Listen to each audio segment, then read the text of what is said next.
One, it's that time of year again. The kids are going back to school and everybody's talking about it on Facebook. You got the beginning of the year pictures and all that stuff. And do you still do that as a homeschooler? I mean, you're walking through Walmart or Target and you're seeing all the back to school gear and stuff. Do you geek out over that? I do a little bit. But if you're road schooling, you might be sitting in the campground looking at your kid in their pajamas, watching them do math and going, that's not really my season. And so this episode's for you, whether you're the mom that dresses them all up and does the back to school picture or not. We're going to do a not back to school episode, just for all of you that may not be doing it the same way, RV style. So we've got littles today, middles. Well, we've got their moms. We don't have the littles and middles. And high schoolers are represented in this group, 4 different families, and we all do things a little bit differently, right? So that's the beautiful part. We're going to talk curriculum, we're going to talk community, and how we actually do it on the road. So I'm Jennifer. This is Learn to RV, the podcast. Thanks for joining us. Welcome, guys. Welcome to the podcast. So we have Kristina Bram. She's with Traveling with the Brams. You and Joel actually helped me build Learn to RV, the course. So there's a lot of behind the scenes stuff that you do with Learn to RV all across the board. And I just want you to take a second and introduce yourself and your family. Yeah, definitely. So we have 3 kiddos. We have a 13-year-old, a 12-year-old, and a 10-year-old. So we kind of hit that middles age. We have our first teenager, which is such a fun, interesting, weird, like now being a teenager mom. Like it makes me feel old. I don't know. It's so weird. But we're not in high school yet. This year we're going 8th, 7th, 5th. So we do still technically count grades because I have a teaching degree. And so I have a hard time kind of getting out of that. I've actually talked to a lot of people over the years. So those of us who have taught to get out of that when you road school. But yeah, so we have been on the road for 5 years. Our kids now, our 2 youngest did go to school before COVID, but for the most part, they have been homeschooled and now road schooled for 5 years. So Well, that's awesome. And do you think that your teaching background impacts how you teach the kids? I think it makes me really judgy about curriculum. I think in a way, like I'm so particular, which has actually caused us some issues. So I've actually had to unlearn some things because homeschooling and road schooling is not public schooling. And I taught younger ages. I have an early childhood education degree, which was great when they were little. So now it's a whole new ball game getting into these older ages with things that I don't remember ever even learning in school. So that's been really, really interesting. But I think a lot of it was actually unlearning as someone with like a background in the public education, having to unlearn that there are things that you don't have to do. You don't have to follow rules, which is so counterintuitive to everything that I feel like I was taught early on. There's an actual homeschooling term for that. It's called deschooling, and it's all mindset and methodology to actually take a step back and relearn how to teach your kids that it doesn't have to be the same way. Rhea Gibson is from the Wandering Rocks family, and she has 4 littles. So that makes her very different. And there's really something special about Rhea that I would like to point out. So she's from a family where they've actually adopted children and now they travel on the road. They have some of their own biological children. And there's a whole episode where I interview her from the Community Spotlight series that you'll have to go back and watch to hear that side of the story. But what ages are your kids and how do you think that makes it different for you on the road with littles? So we have a 2-year-old, a 4-year-old, a 6-year-old, and an almost 7-year-old. And so they're so young that we can't even plan, I feel like a whole year because they change so quickly and so much. So I have a plan to start this year, but we definitely pivot quickly if we need to. So we've been on the road for almost 2 years now, and we started, our youngest was 3 months old. This is the first year that I'll technically have to enroll them. They were not 6, my oldest 2 were not 6 years old last September, but we've been homeschooling since preschool. So I've done 3 years now of homeschooling with my oldest and 2 with my other one, and my 4-year-old now I'm bringing him on board and he's just going right along with. So he's ready and we're doing it. Well, and I think that's the beauty of this lifestyle, right? It doesn't matter how old your kids are necessarily. When we launched, Judah was 15 months old. So he was little. And so we started with 6 kids. So I've been in your shoes. I'm just not there anymore because he's now the youngest of 7 kids and he is 14 years old. So, we're starting where I only have high schoolers this year, which is wild to me. But talking about other high schoolers, we've got Ashliy, and you might recognize her. She and Jake came on as well not too long ago, wander about RV life, and she's got 2 kids that are traveling with her. And your dynamic's a little bit different too, because you're a little bit more stationary right now. So tell me what that looks like going into this year for road schooling. So my oldest is going to be 14 tomorrow. And then my youngest is 8. So they're going into 9th grade and 3rd grade. And we've been homeschooling them since COVID. So this is year 7 of homeschooling. My oldest went kindergarten, 1st and 2nd grade in regular school. My youngest has never been to regular school and he would not last there at all. um, and one time my youngest asked my oldest, "What's school like?" And he's like, "Well, there's bars on the windows and you have to wear a uniform and you can't go outside." And he was just like, "That sounds like jail." He's like, "Yep." And they never want to go back to regular school. Well, and I mean, that depends on where you live. I mean, that was when we moved to California, when Frank was still active duty, when Ariana was 7 or 8. That was why I didn't enroll her in school there because there was razor wire around the top of the schools for grade school. And I was just like, yeah, nope. I was like, we can do this for a couple years or 18 months or however long we were going to be there. And we were military, so moving around was part of that. But you're stationary, which is a little bit different too. So you have different resources available to you than maybe somebody else has. But we'll get into that here in just a little bit. I want to talk about a mindset shift. When Frank and I started going on the road in 2013, I always tell people for us, it was like leveling up because we'd always homeschooled all of the kids. So for those of you that have had kids in school, so I guess this would be Ashliy and Kristina, what do you think was the hardest pivot for you personally? So ours wasn't really a hard pivot. Going into regular school, we were kind of all over the place. We were just purchasing a house. So we lived in an apartment in Phoenix. So my son was enrolled at a school there. And then we bought our house and it just happened to be like 40 minutes away. So he had to transfer to another school. And then we sold our house and then we moved to my grandparents in Las Cruces for a little bit. And their school started 2 weeks earlier than all the other schools. So he went to that school for like 2 weeks. And then we moved to Vegas and then he started the school there. So every like part, it's been a different school. So he's made like small connections with friends, but they were never anything that was like holding him there. Like he was just like, "Oh, I don't have to go in here anymore. Okay, bye." Like That's it didn't interesting. matter to him. Yeah. How about you, Christina? Your oldest was in regular school. She was. So both my girls, so my older two, they went to kindergarten. Jojo was in 1st grade when COVID hit, which, by the way, Ashley, when you said COVID was 7 years ago, my mind was like, can you guys believe that? Like, it just doesn't feel like it feels like it was yesterday. Like, I just can't. It's so bananas. The timeline that we live in, like, I feel like it's not what it is. But anyway, so for us, it was so interesting. So my girls went to school. You guys are going to laugh at this, but I was actually the PTA president for a year when my daughter was in 1st grade. I know, Jennifer, you're Actually, I feel like that tracks. I'm that just checks. saying. I know people who know me are going to be like, it's about right. I just can't help myself. And so for us, it was like COVID happened, the whole like digital schooling. I had my kindergarten and 1st grader sitting in front of a screen watching other people teach. We were in Phoenix too, Ashley, and they actually brought the kids back to school early, earlier than a lot of states. And we couldn't put our girls back because I was helping care for my elderly grandparents at the time. And so we just didn't know what we didn't know. And so we kept them home. So they were watching their teacher for 6 hours a day teach the kids in the classroom.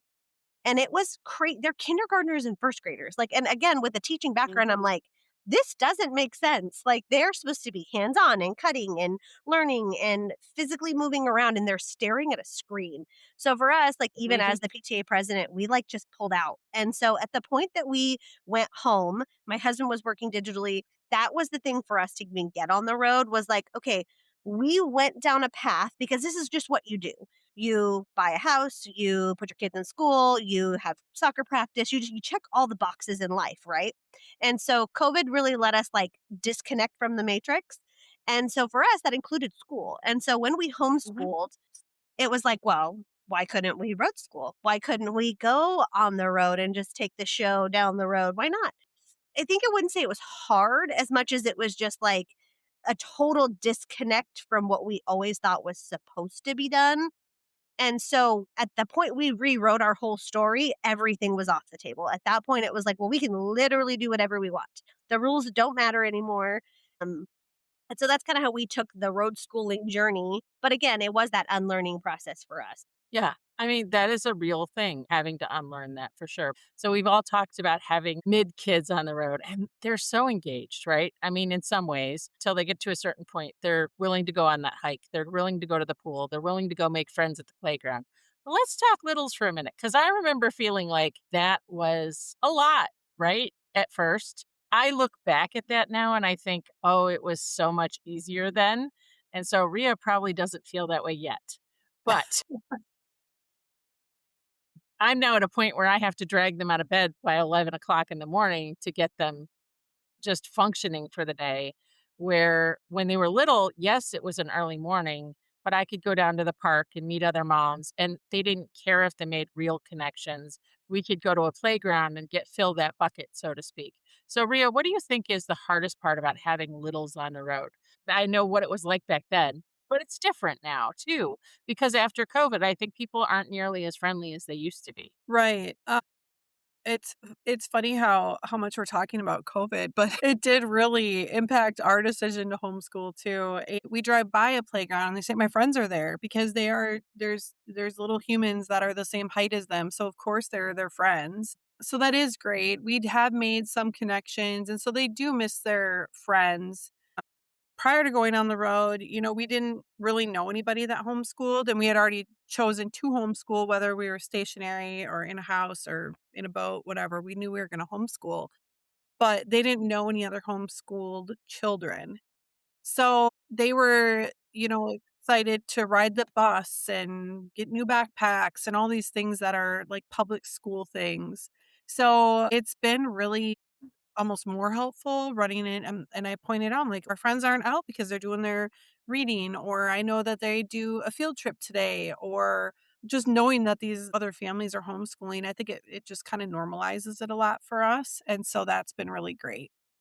Yeah, for sure. Oh, so I actually was that mom that would, and Christina's going to laugh at me, but if there wasn't a homeschool group, I was going to start a park day because I just wanted that connection with those other families. And then I was going to go to Facebook and I was going to put a post out there and I was going to join all the local community groups and say, hey, who wants to go bowling on the third Friday of every month? And so we would start that way. And I think as a homeschooler, you just start seeking connection. And this was long before we hit the road. This was my kid needs friends. And so when they were really little, we would do story time. Even when they were like we were traveling, we would do story time at different libraries across the country because Judah was like 2 and Aaron was like 4. And so it was an easy dynamic to take them. And the other kids actually would go fill their bucket by going and reading books that we couldn't borrow because we weren't in a town that was and Libby wasn't a thing back then. And so it's because 2013 was a very long time ago, guys. Just say it. But so Rio, for you, what does your normal school day look like? It always changes. My personality is to like, okay, we're gonna do our work and then we can go outside and we can go play. But I'm finding it kind of depends on our schedule and who else is around us. Sometimes they just need to get out first. We have very early mornings here. That's the only thing I'm looking forward to about the teenage years is them sleeping just a little bit later. But so it kind of depends. If it's a rainy day, we do it inside kind of first thing and try and make plans.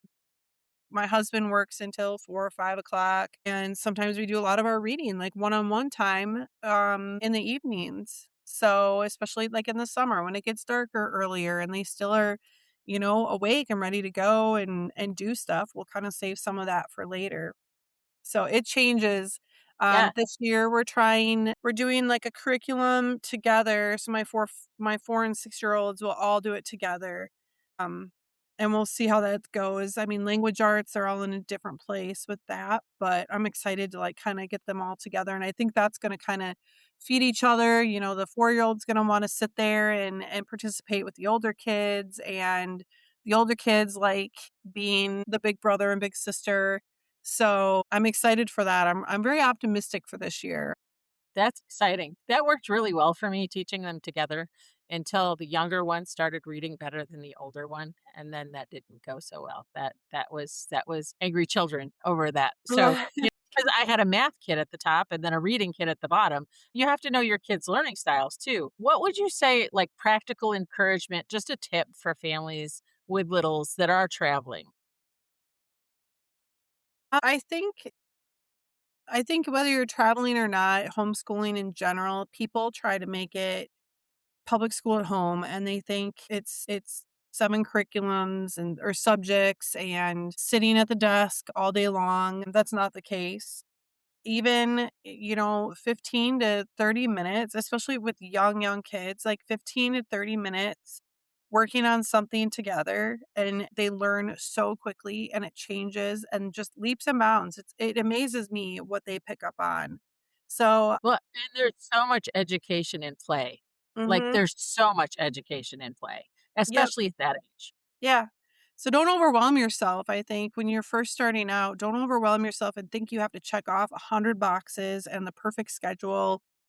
You got to kind of work with them, and as much as you want to like lead and plan and be in charge, you have to be able to kind of go with the flow and go learn with them. With 7 kids, my advice to moms all the time, no matter what age they are, when they're little, that under year old, I say, don't blink because that first year goes by so fast. And Yep. I love that first year every time. And, after I had the first one, there's 5 years between my oldest and my second. So I didn't plan to have another one.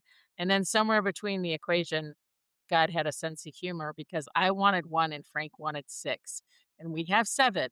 But at the same time, you have to, especially with littles, do things differently for them, whether that's a park day, whether that's going to the pool, whether that's just getting out for a short hike, doesn't have to be fancy, whatever that looks like. All right, let's go on to the middles.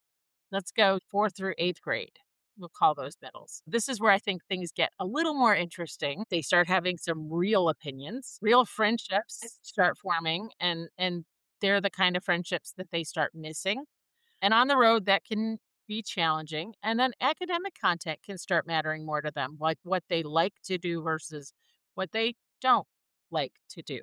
So, do you think either one of like Ashley or Christina, do you think your curriculum got more structured as the kids got old? I think for us it changed. First of all, the thing I would want to say is if a curriculum, you buy it and you try it and it's terrible or school is a fight, ditch it. I don't care if you are 2 months in, you are 6 weeks in, you are 5 months in, it does not matter. If school Even if is you a spent fight, $1,000 on it, it just is ditch it because it's not not worth worth it. your peace. Yes, we have done the same thing, Jennifer.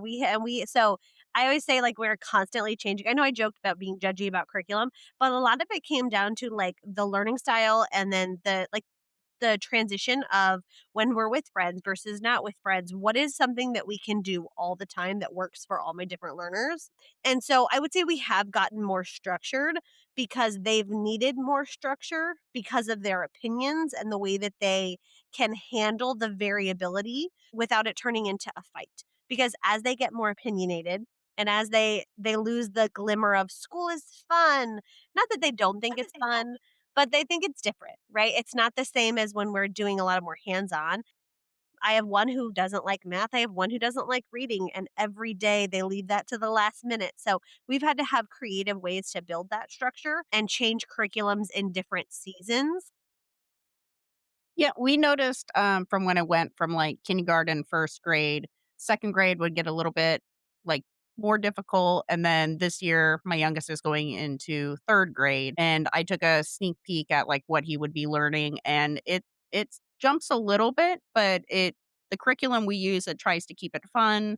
It still has music in there. It has like virtual like teachers that will like sing songs to help you remember certain things that like you maybe tested on later. So it's very interactive and the kids really enjoy that coming from another program that we used for like 3 years. And it got to the point they were like, no, I don't want this anymore. I want something different. So we're Yeah. glad we found this new one. Well, and I mean, 2 years ago when the business took off for us, we actually went back to a more structured curriculum online for the kids, and they hate it. And so this year, I finally sat down. So I have dyslexic kids. 3 out of 7 of my kids have some form of dyslexia. So I was fortunate. I met a guy named Russell Van Brocklin, and he has called something called dyslexia classes. And I'm going to show you. So he actually created a story for each one of them. And so he made them, they each their own curriculum. Aaron, who's 16 and hates to read, has a clone identity field manual. So this is all Clone Wars specific. So it's the only thing I can get him to read. Judah, on the other hand, has a totally different dynamic. And the stories are just printed stories. And you can't see them unless I do this. But the reality is that there's questions, but then his assignments are standing orders. So it's what he would be given if he was in the Clone Wars. Everything about it is detailed around what he's been given. And I would say we're more unschooly than we're not. And if you don't know what an unschooler is, it doesn't mean what everybody says it means. It doesn't mean you don't do school. It means it's child-led learning, which means that they get to have a voice in what they're choosing. As the kids have gotten older, we've gone more of that. We still do a math program, and obviously we still do some kind of English program and writing. And then everything else we get from all the places we go. We journal. And with dyslexic kids, I do something like count reading sometimes as an audiobook. And I don't know if you guys do that, but I mean, this is where we see where families white knuckle it when they're talking about middle schoolers pushing back or, kids pushing back on curriculum and absolutely hating homeschooling. Our goal is not to be responsible for every gap. There's something out there that we can help to teach them something. So what would you say your best piece of advice is for a mom that's like in the thick of it, ready to pull her hair out right now? Just like Kristina said, if the homeschool program is not working, just switch. It's going to save you so much time. We were struggling so much with social studies because everything else with the old program would be very in depth and it would have videos and all this fun stuff with it. And then it'd get to social studies and be like, here's 9 pages, read it and take a test. I So mean, that doesn't work for me either. So no, I wouldn't read it either. So with our new one, it's super interactive. There's songs, games, like all that fun stuff. So the kids really enjoy their new program that they're using. There's so many out there, and most of them have free trials or like discounted trials that you can try for like a month. Try them all and see what one works best for you. well, It's and going to what save you so works much time. And what works for one kid might not work for another, Mhm. and be okay with that too. Each kid's learning styles is so important to think about when you do that. All right, so let's go into high school because this is where I live right now. I've got 2 high school students, 1 gap year student, meaning that she's graduated and still living at home. I want to hear where you guys are at, because, it's coming for everybody. And I didn't expect to be at this stage already. Like, I don't know, I don't think any of us does. But high school didn't change anything for me. Does this count for college? That sort of thing. I have encouraged my kids to take college courses at the same time they're in high school. However, with 2 dyslexic boys, that's probably not happening. My goal is to just keep them there right now. And you're going into high school, so that's a whole new level Mhm. for you and friendships and that sort of thing. But my gap year kid is a good example. We didn't force the decision, wherever she was going after high school. We're just keeping traveling. And with the business, she's just working alongside us. Will anything change this year with your son being in high school, do you think? Think anything's really going to change with it. He's already had like his real life experience where he last year he had a job at like the VFW and stuff. So he's gotten like his like learning of what the real life is kind of going to be eventually. Right. Now, since we're no longer in Pahrump, we're in Vegas now, nowhere near VFW. He can't do like that working, but like he's literally hung on to all his money. So he's not just out there spending it like he would have years ago. He's saving up. He said he wants to get a van when he turns 16 so he can follow us around, but also have his own space. That's So awesome. yeah. All right, so let's dive into curriculum. We already know Christina's going to be judgy about it. She told us already. But let's talk curriculum for a second, because I mean, I've done all of it, right? I started out as a Konos mom. Is any one of you old enough to know what that means? What, mom? Yeah, no, I just aged myself drastically.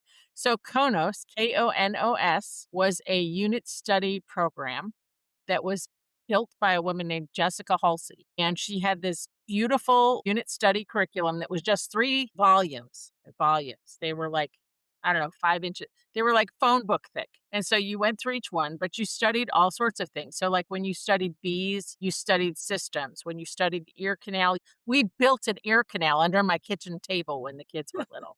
It was very cool. There was a lot of hands on notebooking type, like they knew it by building it out of whatever they had to build it out of. And so each kid did it differently. When we went on the road, I took my 3 volumes and I brought them with me, but it was also very library dependent. And that was hard. And a lot of the books in the library were now out of print library books. And after COVID, they were almost impossible to find after they were all weeded out a third and fourth and fifth time. So the unit study side of what we did kind of evolved into unschooling for me. It wasn't that we stopped writing, we started journaling. We started buying a notebook and putting things in a notebook for the kids as we traveled. And so what was neat about that is we would go to, let's just say, a national park.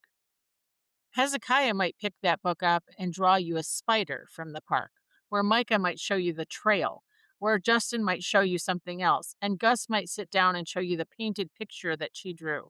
And she might take a picture of that and put it in that notebook. And so it was different for each one of the kids. Going back through those journals, we just did it a couple months ago when we were in Texas. You see their travels through their eyes. And I think that's so important when you're talking road schooling, because each one of their kids had a different takeaway. Now, that being said, I don't use a ton of structured curriculum. Well, we were using IXL for math and English. They've figured out how to cheat their way through that. So that's ending this year. And so we're going back to math, and we're going to use Life of Fred again, which I picked up some of our Life of Fred books. Do you know what Life of Fred is? One of you does. I'm so excited. I don't We feel bought as them at a old. Goodwill once. We found a whole bunch Yes. of them at a Goodwill for super cheap. So, yeah, I don't want to tell you how much I paid for them. But Life of Fred is a storybook, but it's math. And so by the time they finish Life of Fred, they actually have some college level math in them, because it's just done so well that you're learning about Fred, and he's 3 feet tall and he lives under this desk, and there's a whole story. So my kids that hate math will read it. Now, again, this has to be for the right child. Mhm. But we've tried all the other ones too. What kind of curriculum do you love? So I've been using The Good and the Beautiful. That's a great curriculum, though. Yeah, it's, I love the language arts. We are pivoting this year and we're changing it up, but we've gone through, preschool, the 4K, whatever, kindergarten prep, kindergarten and first grade. And now we have, so my daughter, my oldest one, who's almost 7, I mean, she's probably like second grade as far as like language arts. And then like first grade math, I got 2 first graders. I don't know. I don't like to use the grades like you were talking about. You can't get away from it. But she's blended. First kindergarten or first and second, and they're all blended. So we use that, and I did like it. And I think it's after a few years, especially my oldest, I think it's maybe kind of boring. And so I just try to switch it up.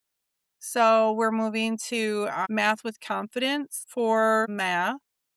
And then we're using Not Consumed for, it's got like a first grade curriculum. And this is where I'm doing it with all of them, not the language arts part, but it's animals and geography. And there's not a lot of writing in there. So my 4-year-old, he can write his name, and there's a couple things you got to count or write a couple things, but it's not much there. So I am still sticking with, I had a science curriculum for The Good and the Beautiful. And that's kind of fun. We've read a couple of the stories and maybe done one of the science experiments. So we're going to keep going with that. And National Park book, we were in Tennessee and we went through the Great Smoky Mountains. So I bought the books there, and I'm going to implement that in when they need something different, and you walk through those books. So That's what we're using this year. So we're excited. Well, and you could totally change it up if you need to. Like, I that's the am beautiful part of prepared to do that because, like you were saying, I won't say substantial amount of money, but with the three of them and having the multiple curriculums, and I added in like a little Bible study in there, but I'm not going to force it. I had a kindergarten, the Good and the Beautiful kindergarten math, and we really like kind of had to plug through that. And I don't know if it was me or them. And finally, I just looked at it and I'm like, it's okay to put this away and walk away from it. And I did. Like, I love their language arts. The kids are doing great with reading, and it's worked for us, but that math, it didn't work for us. So Yeah. Yeah, we did math UC one year back when we were still in a house, and that worked great for, like, 2 of my kids, and the other ones were, like, ready to pull their hair out. It was fine for some and not for others, and, you just gotta kinda pick it up and move on and make a decision on what that works for you. When you have a bigger family, I think that's one of the things that becomes a challenge, I mean, with 4 kids, with 7 kids, you're looking at price points that are very different. We invested years ago, and they don't have it like this anymore. They're called notebookingpages.com, and it still exists today, but they're just printable notebooking pages. So you can get a blank one, free notebooking pages that are just blank. Notebookingpages.com is just a resource where they're already people like in history or stuff like that. So when we're going somewhere on the road, I'll always print one of those off and say, "Hey, guess what's in your notebook this week?" And so they can see that it's coming, but it's something that they can do it however they want to do it as long as they're writing. So they can write down facts, they can write down a story. I don't care if it's copy work or it's something, as long as they're actually participating with it. And that's the other side of it, right? Is if you've got a curriculum and you're not using it, then it doesn't matter if you've got a curriculum at all. if it doesn't work for them, it still can kind of trickle down. And my kids are all very different. So I doubt the same curriculum is going to work for all of them. I Well, and mean, that's the beauty of homeschooling too, is that, you can tailor to each one of your kids and how they learn. mhm. So, and it's a great time to get a sale right now. Most companies are starting to run their back to school sales if they haven't even most of them have started them a couple weeks ago. So, what about you, Christina? What do you say for curriculum? What do you think has worked for you? So when we first got on the road, I thought it would be the funnest idea to write curriculum as I went based on where we were and what we were doing. So I would actually write like a unit, like if we were in a state. I know, don't laugh at me. If I was in a state, I'd be like, okay, what are the birds we can learn about here? And what are the, like a science based thing? And like I bit off a lot more than I could chew. And it was fine for a hot minute. And then it became too much work for me. We shuffled through that for a while. And then we How ended up many being in printers did Florida. you burn through? How many what? Printers did you burn through doing that? So just one actually, until it fell off on move day and it didn't ever recover. But we did that HP Instant Ink thing, which was we're actually really good for printing our own stuff. Is was the most cost effective way that we found to print. But yes, so many papers, because everything was fun in a project and it was cute. I love the idea. And we did the junior ranger badges at all the national park sites. Like we totally did the whole road schooling thing where we learned on site a lot. That worked great because when we got on the road, they were first, third, fourth grade. And so it was great. The hands on was lovely. We were all up for the adventure. We were unlearning school, which is what everyone said we had to do. And I loved it. It lasted about a year. Then after that, we tried a couple different things. Never really worked. Like we picked and choose pieces of curriculum. We got to a point where school was a fight, like literal guys. If and I say this so that other people don't feel bad. Knock down, drag out, screaming at me, screaming at that. Like it was bad. And that was when we were like, okay, we're not going to do anything for a hot minute. We're going to figure this out. Then we found Gather Round. Basically, if you've never done Gather Round, it is a centralized teacher curriculum. So you all gather together, you read from the teacher book, and then everyone has an age based book based on the central theme. So, what got us the buy in from the kids on that one was that they got to each pick a unit. So, one month, a kid would pick it the next month and the next month. So, they got the buy in, and that theme based learning was really good for my kids. We're all a little neurodivergent at my house. And so the hyperfixation on one topic was actually really good for everybody. We did that for 2.5 years. I loved it. It got rid of our fights. So I was like super excited about that. We added in math. My youngest loves math. So he was actually doing the same math as my girls for those 2 years because he didn't love to read, but he loved math. So I still use my own curriculum. So I would teach them my own things and whatever. So then last year, the kids came to me, all three of them, and were like, we want online school. And I was I like, think you had a mutiny at that rate. they did. Oh yeah, no, they ganged up on me. They've actually written me books with like lists of what they want. Like they wanted Minecraft, and they were like, "Here are the 10 reasons," with like a 5-page book about what. I'm like, that was a school lesson. Win. But anyway, they came to me. They're like, "We want online school. All of our friends have online school. They can do it at their own pace." And I was really hesitant because Gather Round had been like, "This is working." And I didn't want to deviate from what was working because I was so afraid of going back to those like screaming fights. Like it was so much chaos in my home that I was like, this brought us peace, like let's just stick with it. But also at the same time, my own business, like I started working almost full time at the time. And so we were like, okay, we'll give it a try. So we ended up this last February starting Me Academy. So online based, they all have videos. You can kind of pick and choose at your own pace. One of the things I do love about it is we are some people like are really good about like Monday through Thursday we do school and then Friday we take off. I am chaos. I'm like on Tuesday we all want to go somewhere. Sure, off school. And I like that Mia Academy lets me just like click a button and take a day off and then it readjusts all their assignments. That works really well for us because the kids are doing really well. They're really thriving. The only thing that I'm struggling with a little bit is the math is not working for one of them. So we're gonna have to come here try to decide if we want to stick with Me Academy for everybody. We actually just finished last week. And so next year starts, we're getting taking 6 weeks off. And then next year we'll start in 6 weeks. So we're taking a 6 week summer. And that's another thing I love about homeschool, right? Like I can literally do whatever I want. So Right. life Well, is and a I little think that's crazy. important. Yeah. So I think we're going to do Me Academy again. It's worked for us. We've really liked it.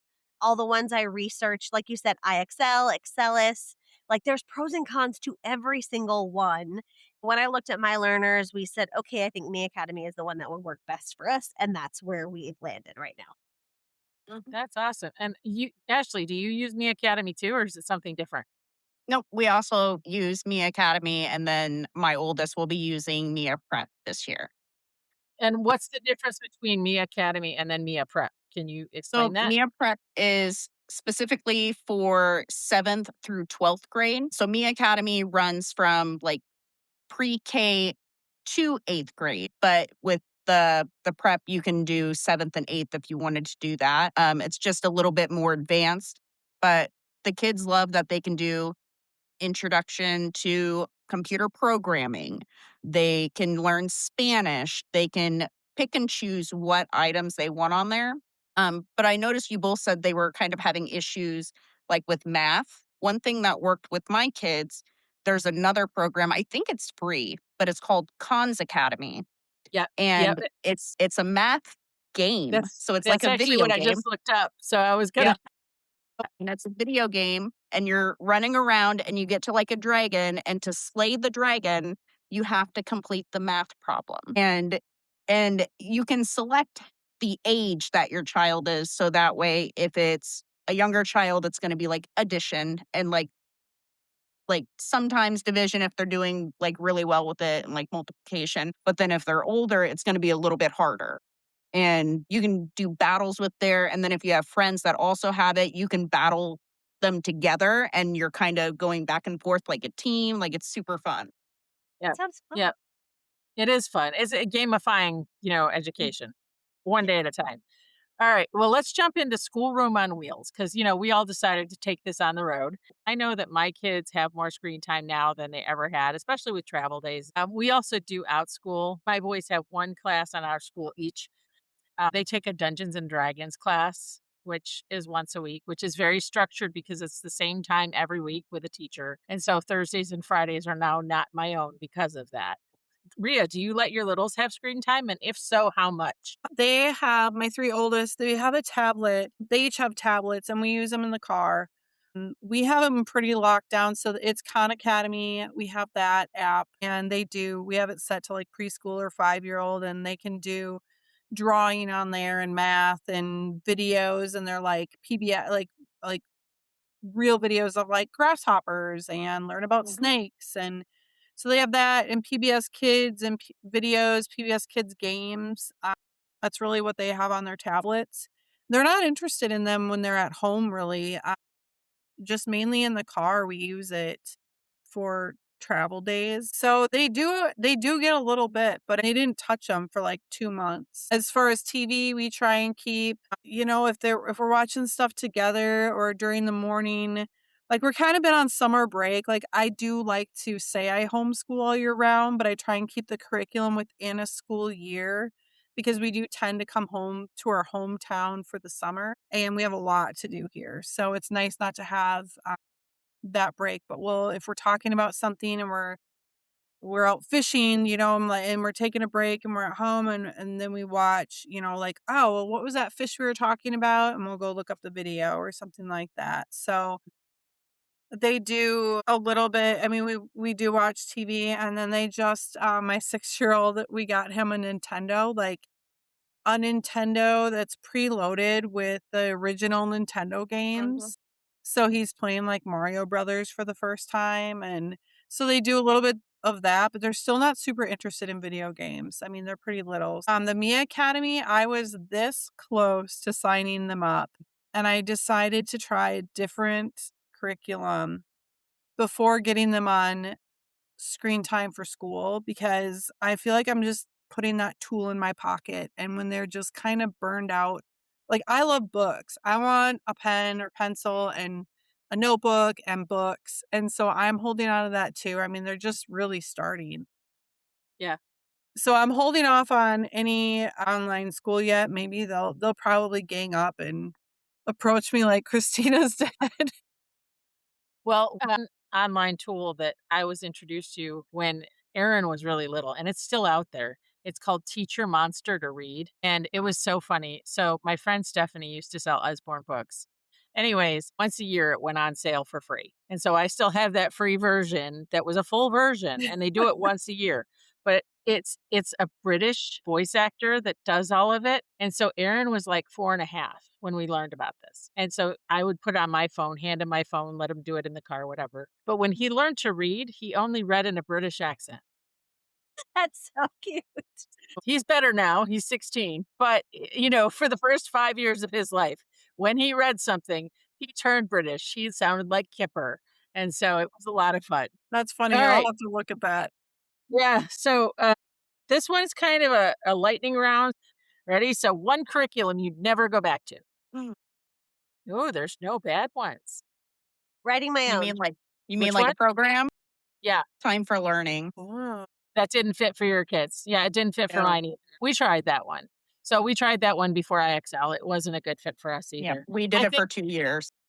Wow. Okay. Yeah. All right. So how about this one? One thing you packed for school that you never actually used? Nothing. I'm the only one that has books that we haven't read yet. Okay, I'll take this one. When over the last couple of years, like Walmart, Target, the school year hits and they have the dollar section, $3 section, and like they have great deals and great things. I'm like, oh, I could use this. I could use this. I could use that.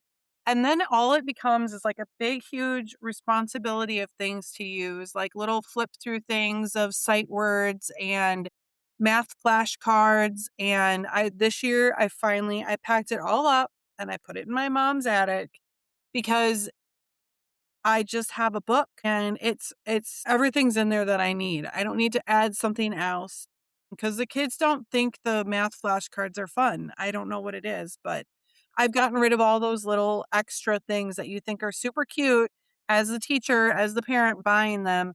They're not. If you buy a curriculum, just use it. And if you think you need something, then go find that one thing you need. Don't go to the aisle and browse. All right. Last one, Christina. You ready? Favorite classroom you've ever had on the road, but it's got to be a place, not a curriculum.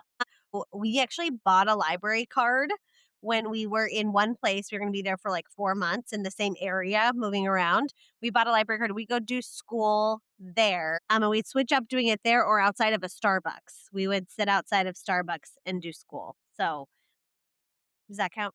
Love that. Yeah, no, I think it counts no matter where you are. And I think it's that beauty of what works for you may not work for Ashley, may not work for Rhea, may not work for us. But I think that it gives permission to everybody out there that's thinking that, oh, I'm not doing enough. My kids aren't learning enough. They are. You just don't realize it. And sometimes they won't realize it until they're adults. All right. I want to go around one more time because you guys have been amazing. But what do you want a mom to hear that's staring at a back to school season that's feeling like she's doing wrong because her kid isn't walking into a classroom this week or next week? What would you say to them? I think you, as a parent, are the best teacher for your child because you know and can change. It's to cater to exactly what your child needs. And the public school isn't going to do that. And there might be a lot of built in friends at school and things that they may have access to, but once you're in the homeschool community and you think like a homeschooling mom, that stuff is right at your fingertips too. It really is. So, since we're stationary right now and my kids really haven't done like the go to school in like 7 years, we have joined a bunch of homeschooling groups that do activities. So, every like Tuesday, there's bowling at the local bowling alley for homeschool kids for like $5. And There's it's Nerf so wars good. every month, splash pads. And it's always the same kids that are all going to it. So they have these additional friends. And we've been in and out of Vegas for the last 5 years. So, like, there's kids that they met 5 years ago that remember oh, you're that traveling family. And they're so excited to see them again. And it's just like when you travel around to different events.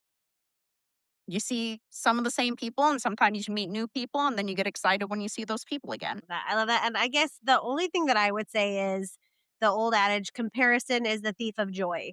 I think all of us do it differently. And don't look at someone else's, their perfect final product that they show you or tell you, and compare it to your backstage. It's not the same thing. Most people put their best foot forward on social media or when they meet you at the park. And just remember, we're all doing the best we can. We all love our kids and want to teach them. We all have the same goals. We're just going to go about it differently. And I think just give yourself grace and remember that you're doing the best you can. And as long as your kids are thriving, then you're doing a great job. That's awesome. Thank you guys. All right. So before I let any one of you go, you all have your own channels. So I would love for you to talk about kind of how people can find you. Well, I'm Ashliy. I'm Wonder About Full Time RV. We're on Facebook, TikTok, Instagram. Very, very small on YouTube, but we're still there. And then we do kind of like DIY, homeschooling, just random adventures on there. That's awesome. And she's been a big part of our Learn to RV summer scavenger hunt. In fact, all of the ladies here have been participating this year. And so that's been a lot of fun to have all of you with all your people participating in that. So thank you. That one wraps up. By the time you listen to this episode, that'll be in the history folder. But it was a great month. And so if you're waiting, we are thinking about maybe rolling out one. There might be a hidden caption if you're watching this on YouTube. There might be a hint in Ashley's frame the next time of year we will do an online scavenger hunt. So you got to watch the YouTube version. Kristina, how about you? How do they find you? So we are Travel with the Brams across socials. We are on all the things. We just share content about our family. We're super inconsistent, so we didn't die if we didn't post. We are still there chugging along. I love that. She's also connect at learn2rv.com. So if you need to get a hold of Learn to RV for any reason whatsoever, you will probably be talking to Kristina at the other end of the line for now. As we grow, I'm sure she's going to be ready and willing to hand that connect button off to somebody. But who knows? She may hang on to it for good measure. Okay, Rhea, how about you? Where are you and how do we find you on socials? Yeah, we're the Wandering Rocks family, and we're on Facebook, Instagram, and we've newly launched on YouTube. So you can find us on those three as the Wandering Rocks family. And you may have seen us. We have a big green truck, and this is the inside of said truck. And yeah, And you that's guys, her truck has eyes. Like if you're walking by her truck in the campground, it's going to watch you walk by. It's so cool, unless you're creeped out by that. But I thought it was fun. All right. All right. Well, I'm going to close out with this. There's no bell schedule out here, no hallway passes, no right way to raise a kid. Like Kristina said, who knows how to think, how to work, and how to love people well. Littles, middles, high schoolers, wherever your family is right now, you're not behind. You're just on a different road, and that's okay. So thank you, ladies, for joining us on this Learn to RV, the podcast. To everyone listening, if you're out there and you're going, I don't know where to connect, there's a couple ways you can do that. Without having a membership to something, Roadschooling Resources is a free group within Learn to RV. Anybody can join. You do have to answer the membership questions and agree to the group rules because there's people with children in there, and I take that very seriously. But you might find that you're right down the road from somebody else in that group. And so you're welcome to connect in there and organize meetups and hang out. If you like Learn to RV, don't forget to like and subscribe. Hit the like and share button. You can find us on YouTube, all the socials, Instagram, all the things. And if you like something or you have a road schooling idea that you want to come on the podcast, make sure to reach out to Kristina at connect@learntorv.com. Until next time, keep the wheels turning. We'll see you soon.